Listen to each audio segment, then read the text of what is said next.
Hey everyone, it's Peter Kerr from Daydream Nation, and I've got two guests to the channel. I've got Todd Evans. Welcome back, Todd. Hi, good to be here. And also Bicyclelegs. Welcome back, my friend. Yeah, always a pleasure. We are going to spotlight our favorite Talking Heads album. There you go. So, Daniel, you were going to say something about Naked?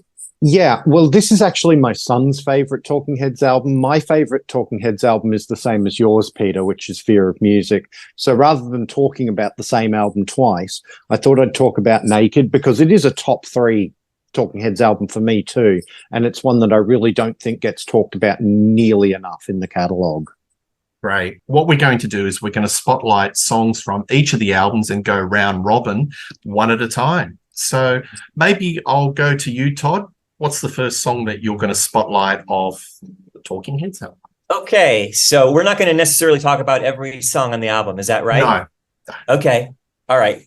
Good. I'm gonna start with my first favorite, and I'm gonna start with "The Good Thing" from 1978's More Songs About Buildings and Food. And to me, that's the first Talking Heads song in their chronology of songs that actually features kind of a arty, almost prog transition during the last minute or so, and in this case, the last 30 seconds or so. And that's one of my favorite things about the first three Talking Heads albums, is that you've got this great, quirky kind of new wave stuff happening, and then something happens just before the end where it just shifts into a different gear, and it just becomes almost art rock at a point. Between the keyboards and the production by Brian Eno, and that's what I think that was the impression that The Good Thing made on me.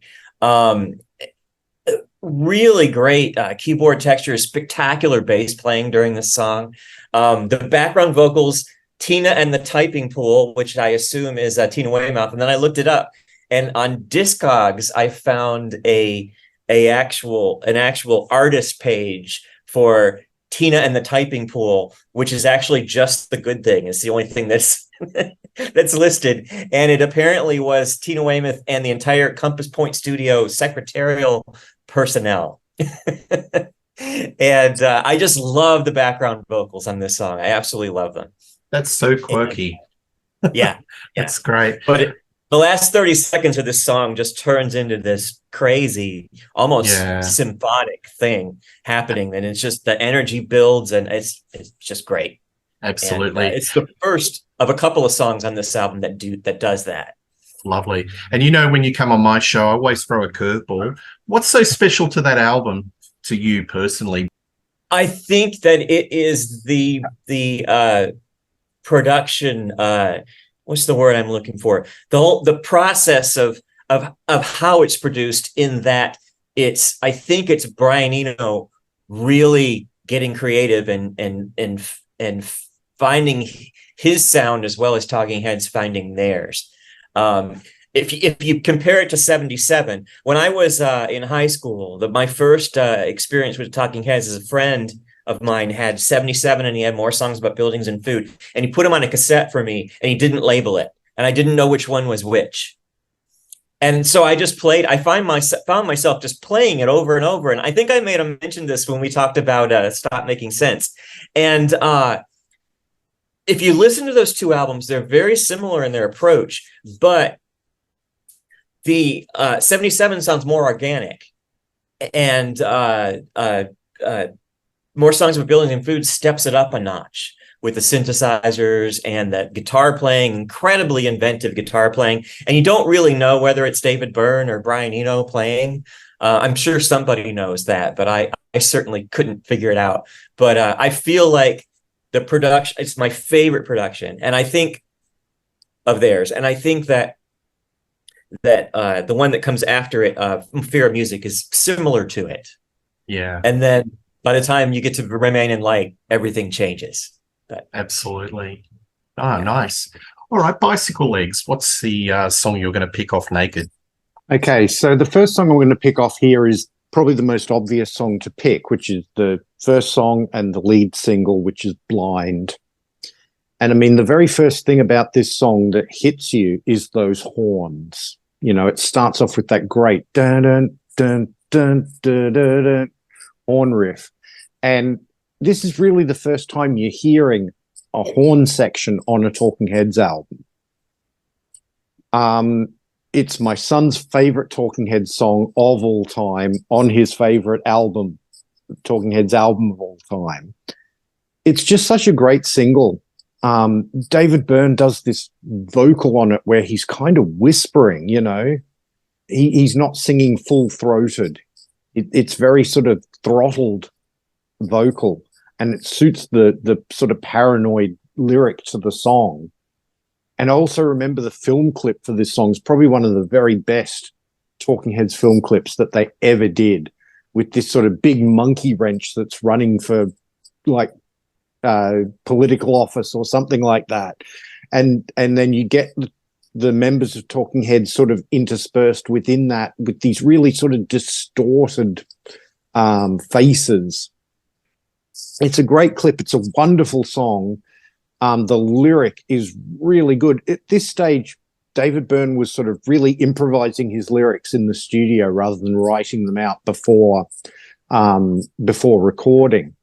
And, you know, the fact that he came up with such great lyrics improvised in the studio is just really amazing to me. It's a wonderful single. I wish it had done better on the charts. It got a fair bit of airplay on like music clip shows here in 88. But it didn't do anything on the charts at all, which is a shame. But I think it's a wonderful song and a great way to open the album. Have you got any theory as to why you think this album didn't really take off worldwide? Because it's sort of regarded as a bit of a failure.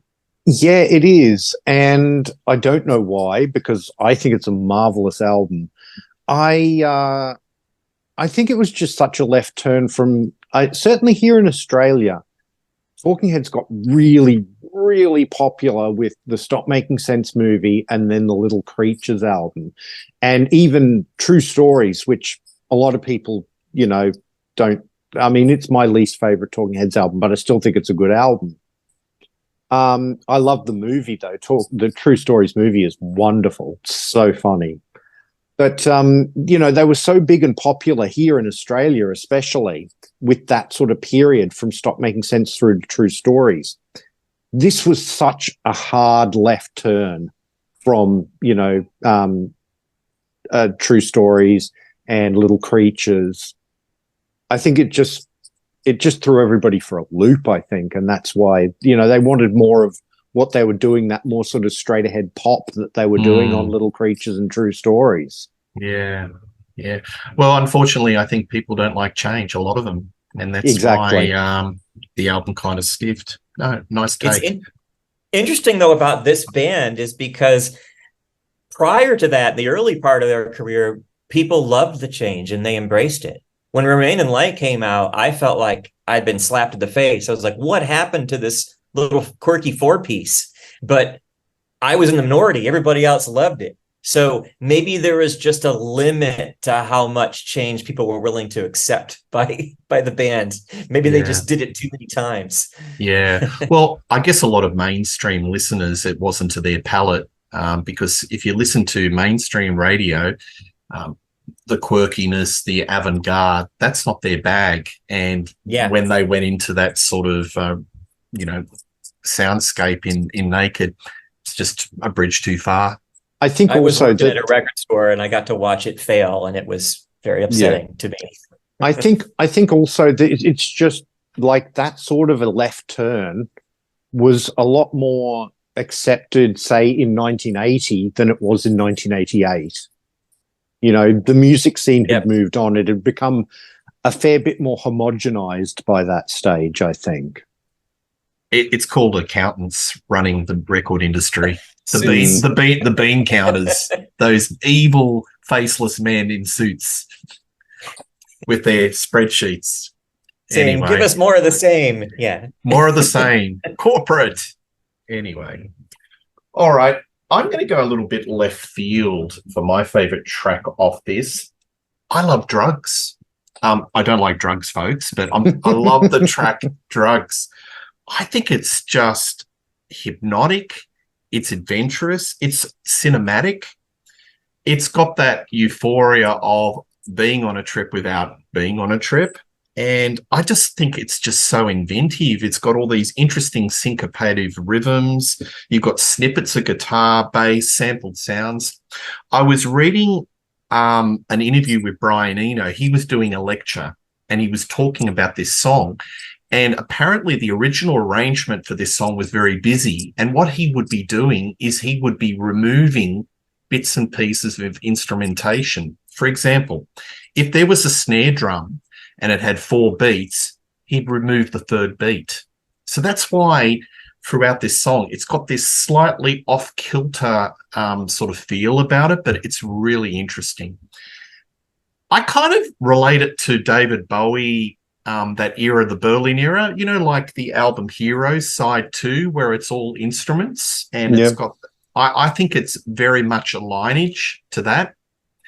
I think it's possibly my favorite song on the whole album, Drugs. I just think it's just out there. If you listen to the extended CD version of the live album, the name of this band is Talking Heads, you can hear actually an early version of this song.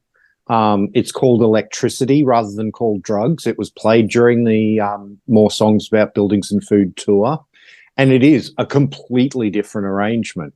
So you can hear the evolution from that to what ended up on the Fear of Music album as Drugs. And I mean, if there's any example of what Brian Eno could do to a song as a producer, that's it. Yeah, it's a Brian Eno masterclass. But that's my favorite song. All right, Todd, what's your next song that you're going to pick? Well, I'm going to jump right to my favorite Talking Head song of all time, and that's Found a Job. It's, first of all, the transition between The Girls Want to Be with the Girls and Found a Job has got to be one of the most perfect things in rock music. I mean, I feel like the continuity, the track to track transitions of the first side of this whole album are pretty much perfect. But that's the best one. And it starts out with him just saying, "Damn that television." And there's so much good about this song. There's that great guitar part. It's like, it's almost disco, but it really isn't. And then there's all of these sound effects that are going on during the song. There's all these like soundscapes and little swooshes and things that if you listen in the background, you can hear them. And it's a short story, and it's not really that short, but he presents it so quickly that by the time he gets to the point where he says, "So think about this little scene, apply it to your life." And you think, oh, well, he's sort of really telling us a story. And then he says, "If your work isn't what you love, then something isn't right." And I think that it's kind of charming, really, in a very simple way. And then the best thing, my favorite thing about this song is the last minute and 45 is just art rock / prog rock genius.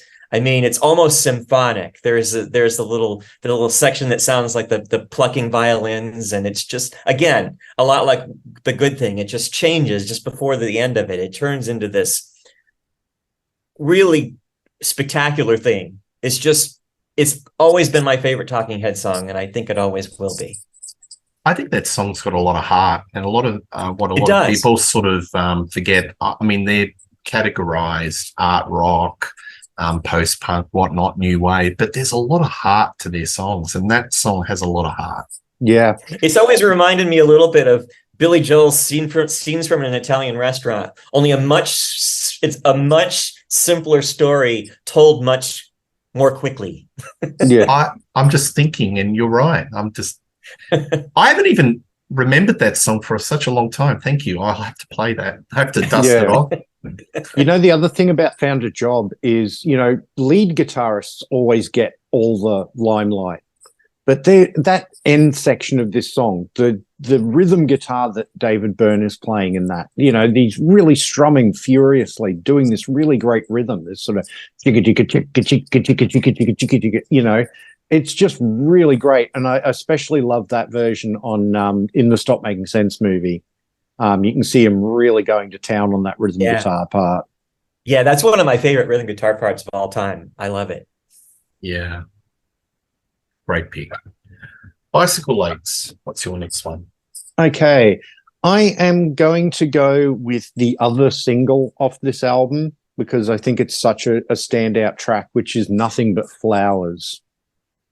And I love this song because musically it's wonderful. You've got to love the fact that Johnny Marr plays some guitar on this song.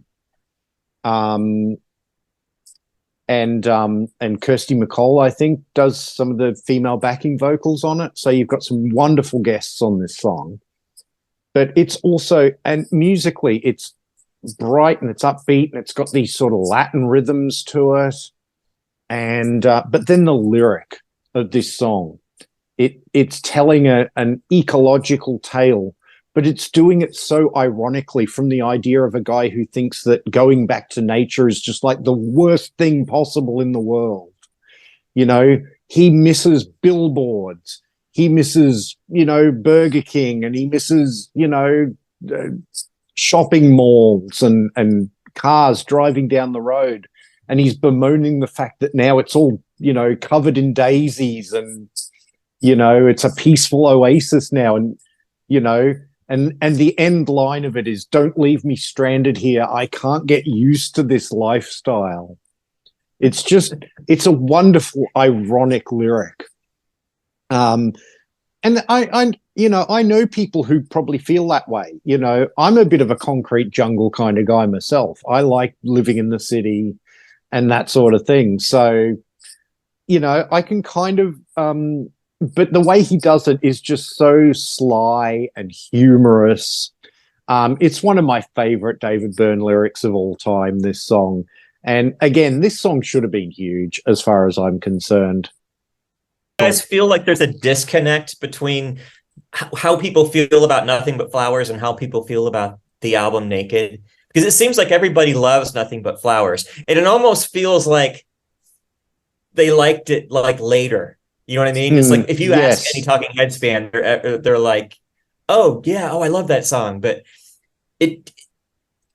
how that album wasn't popular, I have no idea. I feel like there's some kind of something went wrong there. Yeah, and that song in particular, as a single, it just sank without a trace. Yeah. I mean, what year did the album come out?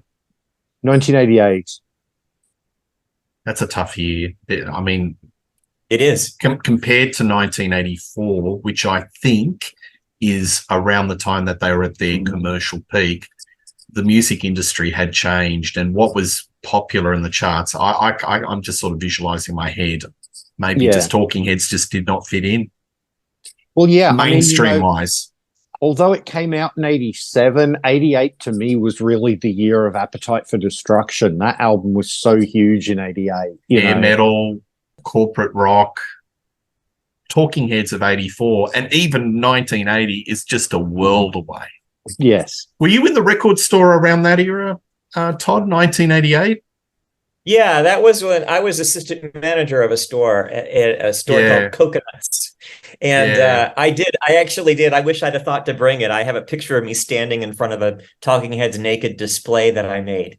And email me. But sure. I remember what was popular then. And it was that was the year, or roughly the year or the year after, that Cheap Trick broke through again with The Flame, with a very, an album that doesn't really sound like Cheap Trick. It's got a big power ballad on it. And I remember White Lion was really popular. White Snake. Guns N' Roses was still popular. And those are the kinds of things.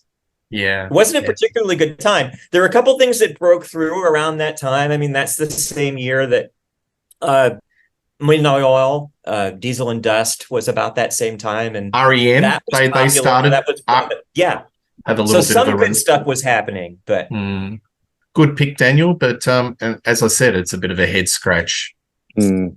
Anyway, the next song I'm going to pick off Fear of Music is Heaven, which is another example of a song that's just got a wonderful, warm, emotional heart.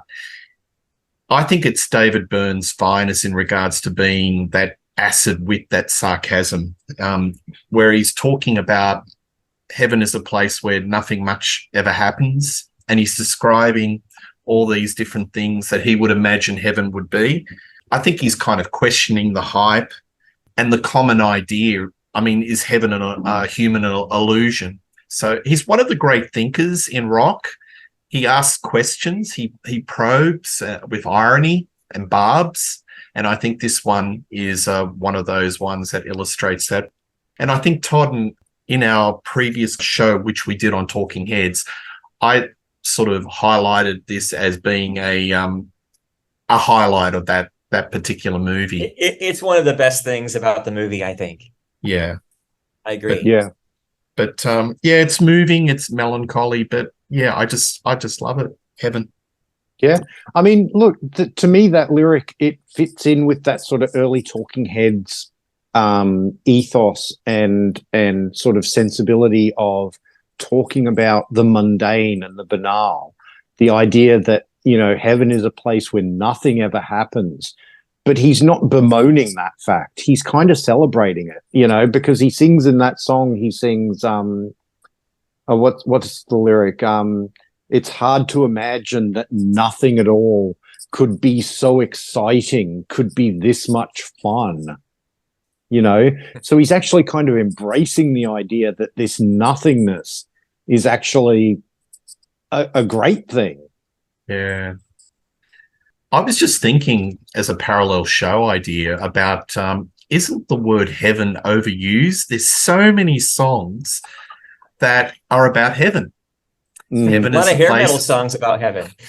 Yes. Belinda Carlisle, Heaven is a Place on Earth. Bryan Adams, wasn't there a song he wrote about heaven? Yes. Yes. It's just I've got it stuck in my head. Thank you. Not. Think of the Psychedelic Furs song, Heaven. Maybe that will help you get it out. That'd be better. Yeah. Yeah. All right, Todd, what's your next pick? Okay, well, I'm going to talk about Artists Only. And I think Artists Only was the first Talking Head song that I really noticed. I had a friend who was an artist who just loved this song and just thought it was so funny. And I think that the hilarious thing about it is that it seems to be poking fun at artists, which I think, you know, they all were. And it's just so funny that it would be called Artists Only, and he would be saying things like, I don't have to prove I'm creative. Pretty soon I'll be bitter. You can't see it until it's finished. And it's just, it's like it's about all of the little quirky things that are maybe not so positive about artists and how they're so, you know, they're so protective of their work. And but it's done with such a tongue in cheek, and it's so funny. And it was the first time I ever really heard somebody sing. I ever heard David Byrne sing something in a really weird voice, like when he says, "I don't have to prove," and it's like, wow, this is a really weird guy. He sings really weird stuff, and but it's just so fun. The way he delivers every line in that song, I think, is so humorous and so much fun. And there are parts of it where it sounds like Devo. There are parts of it where it sounds like the B-52s, the little organ part. And I just love it. To me, it's just a perfect 1978 new wave song. Yeah, Artists Only. Funny thing you should say B-52s, because I think 1980 there was a tour where Talking Heads were supported by B-52s. Mm-hmm. I would have chopped off an arm and leg for that I know. one. My God, what a lineup! Yeah, absolutely. Yeah. And then, of especially course, during that time. And then, of course, David Byrne went on to produce the Mesopotamia EP for the B-52s. So, yes. Which I was actually on your show and bought the album soon thereafter. Yeah, it's really good. Yeah. I like it. And then Rhett Davies engineered this, and he engineered the second B-52s album. I think he produced the second B-52s album. So, yes. Todd, there's 3 degrees of separation in everything, isn't it? Oh, great pick. Great pick. All right, Bicyclelegs, what's your next one? Okay, I'm going to go for Mr. Jones. This song is the most overtly sort of Brazilian sounding song on the album. It's got horns again, but the horn arrangements on this are unlike what is on Blind. Blind, the horn arrangements are very sort of structured and, written out. On this song, Mr. Jones, the horn arrangements are really chaotic. They're sort of playing around each other. And you get that real sort of salsa feel to it, which I think would point the way for where David Byrne was going to go with his first sort of proper solo album with Ray Momo. It's just a really great song. Again, the lyric is really good about this guy, telephone call for Mr. Jones.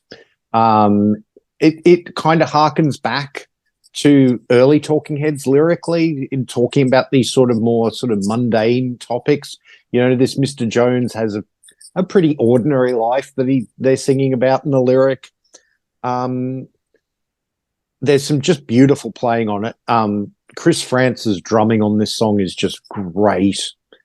He uses on this whole album, he uses a lot of brushes and like things like that to give a softer sound on the drums. And it really gives this album a really distinctive sound, which I really, really love. But yeah, this is a standout track for me. Just the energy of it is just absolutely, it carries you along on a journey, I think. Yeah, no, nice. One thing I think we've discussed this as well, Todd, is this is a band that learned their craft album by album by album. Sonically, they've just improved. Like if you listen to those early live recordings of Talking Heads, like at the CBGBs, to where Naked, you go, is this the same band? They have just, improved threefold. And Chris France's drumming, I've always thought he is just such an underrated drummer. And, how he works with Tina Weymouth in the bottom end is just magic. Yeah, absolutely. Yeah. I mean, as a drummer, he doesn't do a lot of these big, giant fills. He never had the kit with like 30 tom-toms and all that sort of thing. But he's just the most in-the-pocket drummer you will ever meet. And, yeah, him and Tina just anchor these songs. Just absolutely. The bottom end is just so good on these albums. It's fantastic. And, I mean, he's not a flashy drummer. I mean, he wears a polo shirt. Stage. Well, we were talking about that on the Stop Making Sense show. It's just I've never seen a drummer so happy to be there. Yeah, it looks like he's absolutely thrilled to be sitting in that at the kit. I'll re-say the story. David wanted everyone to wear beige, and he wore a polo shirt. Way to get noticed. All right. Next one I'm going to pick off the album is going to be Cities. I love that. It's just disco, it's funk. This album, Fear of Music, was very influenced by disco. And I don't know, like 1979, there was a bit of a backlash. Do you remember that, Todd? We're burning Donna Summer albums. Oh, yeah. We hate the Bee Gees. So 1979 was the era where there was a bit of a backlash, but Talking Heads embraced disco and funk and R&B, and this song Cities, it embraces that sonically. It's got a really wacky lyric. It's just talking about a man looking for a city to live in, and it's just got his David Byrne wacky humor, but musically it illustrates what you were saying, Bicyclelegs, with the bottom end. I could listen to Tina Weymouth's isolated bass. I love it. It's something like, when you're listening to a song, you gravitate and you hook into a particular instrument. I always seem to hook into Tina's bass lines. And I just love listening to her interplay with, Chris on the drums. Another thing is this song also has that beautiful rhythm guitar. I think it's David Byrne. It must be. He's really going for it. Absolutely. One of the things I love about this whole album, Fear of Music, is that Tina's bass is way up there in the mix. Yes. Right. But I love, the lyrics on this album too, and this song is no exception. This album has got to be one of the most paranoid albums that was ever released. Just the lyrics are so paranoid. Think of London, a small city, dark in the daytime. People sleep in the daytime if they want to. All right, Todd. All right. Well, I want to make sure that I mention this one. There are other songs that I might want to talk about more than this one, but I want to get this one in. And that's Take Me to the River.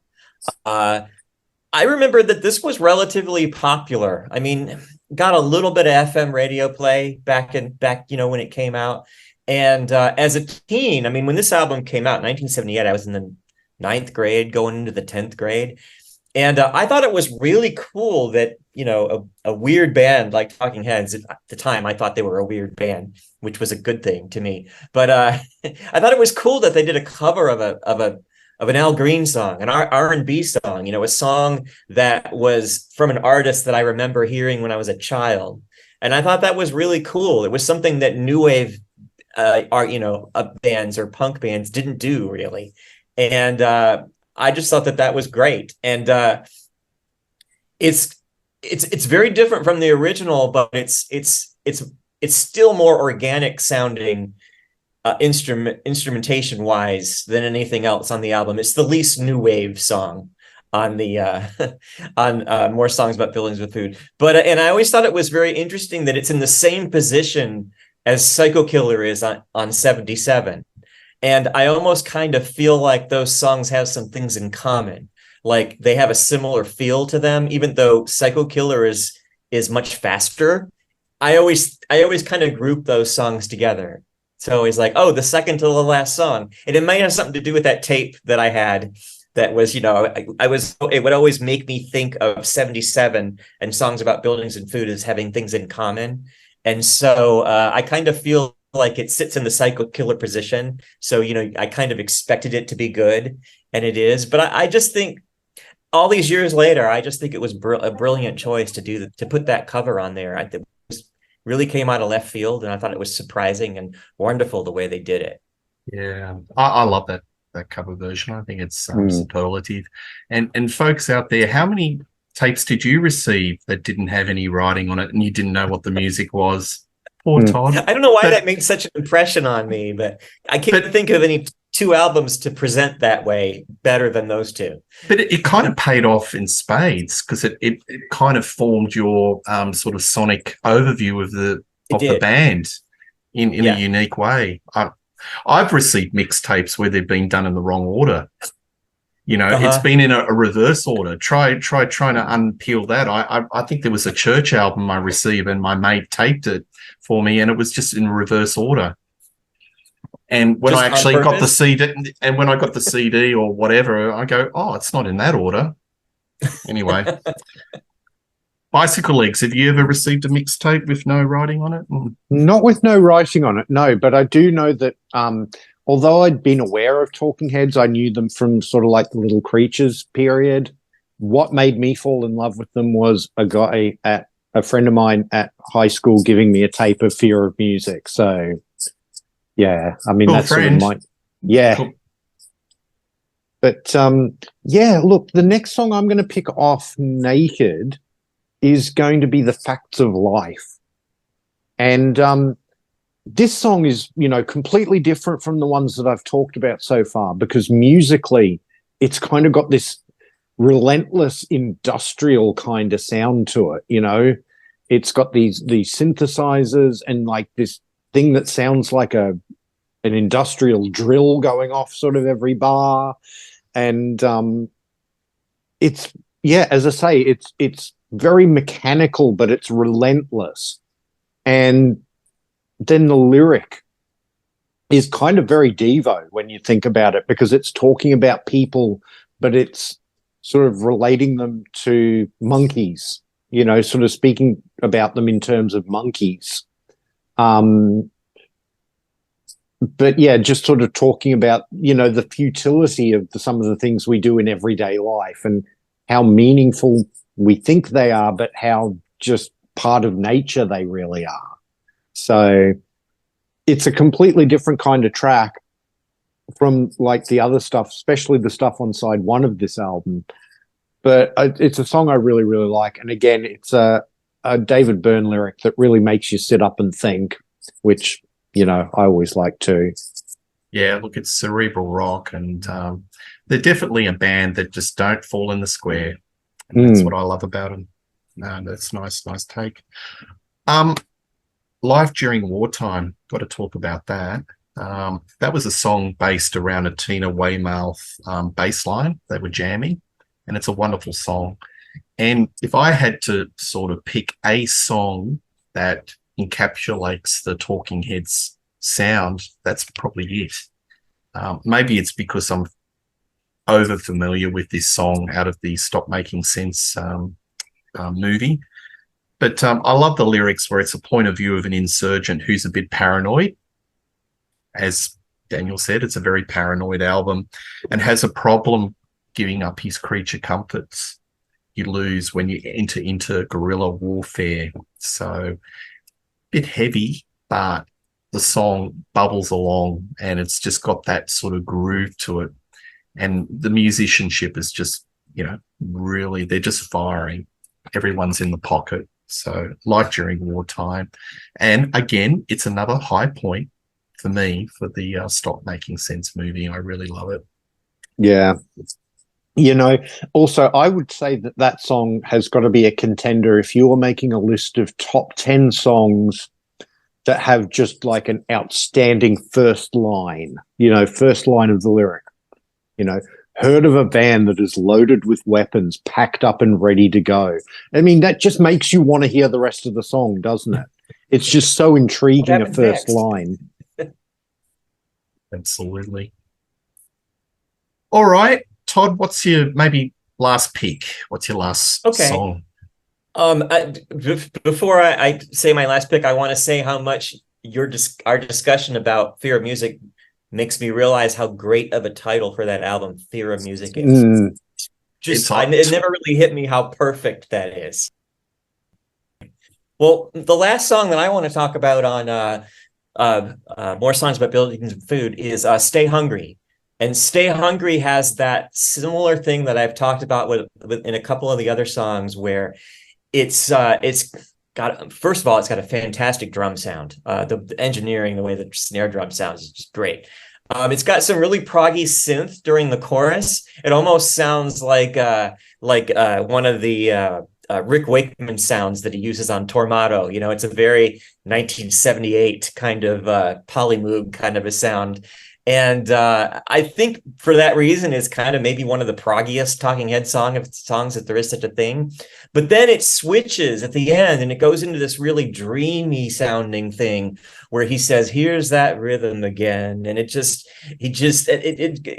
goes into this beautiful kind of groove. And it's so surprising. And when it's over, you're just kind of like, wow, that was really cool how that song changed so much.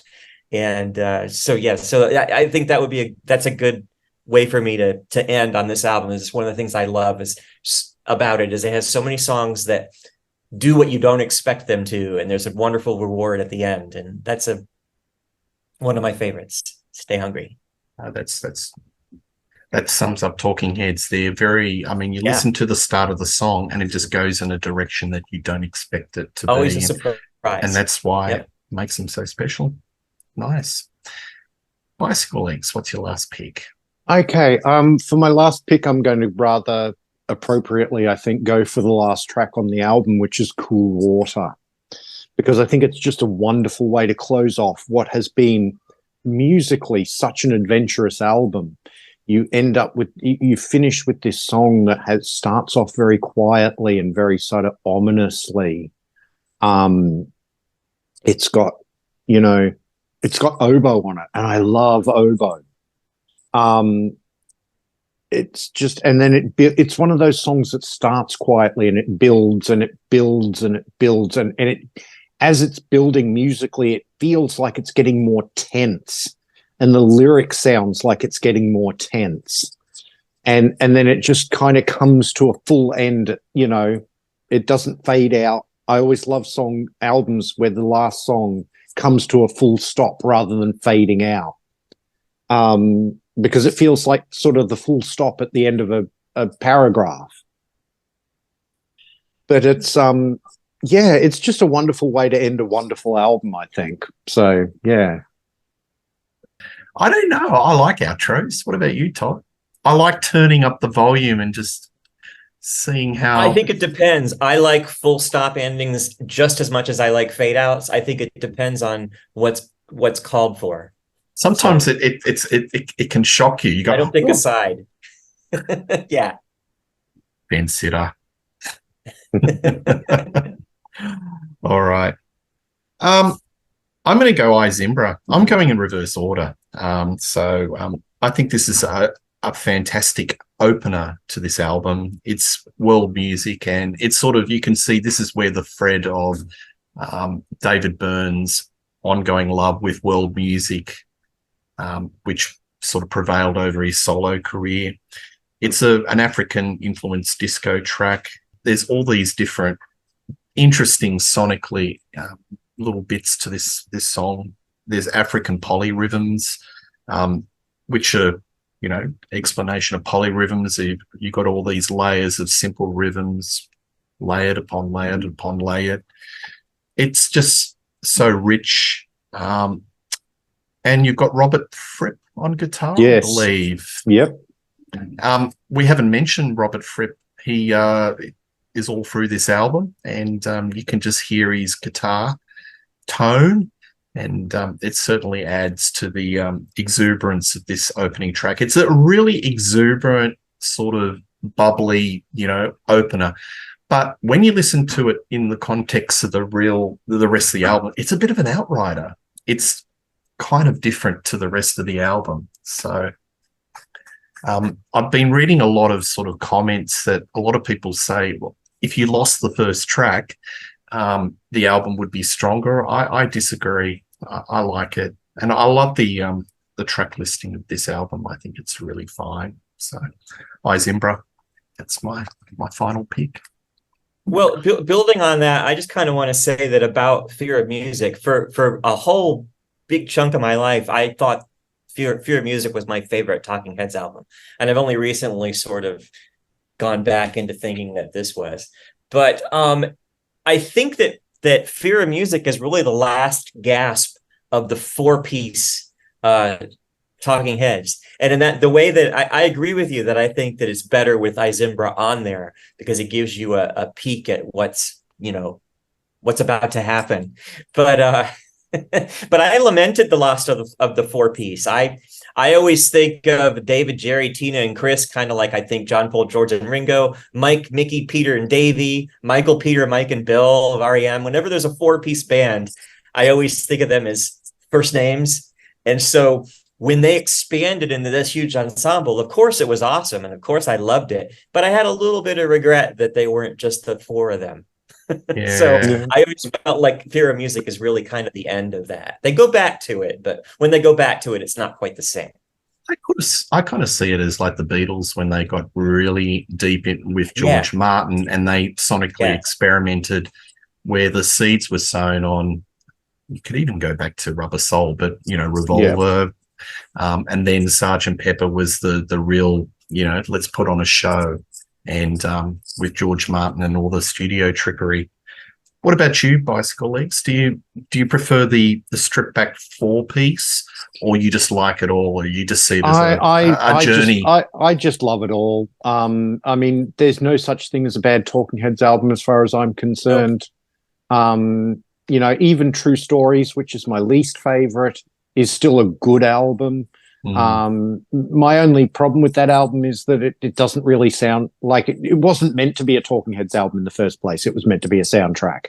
But I just love it all. I particularly love that band that they had for the Stop Making Sense tour. I think they, just everybody they had in that extended band was just perfect. And the tour they did with Adrian Belew as well. I mean, what a talented guy that guy is. So, yeah, absolutely. Well, thanks, guys. That was a lot of fun. It was just nice to talk about Talking Heads. Love the band, and showcasing our favorite albums from the band and favorite songs off the album. So please like and subscribe to Rock Daydream Nation. Please check out the other show that this gentleman next to me, Todd Evans, and I did, which is one of the biggest viewed shows on Rock Daydream Nation and still going. It's we just talk about the Talking Heads movie Stop Making Sense, both movie and album, and it's very timely because it's being reissued, isn't it, Todd? In cinemas.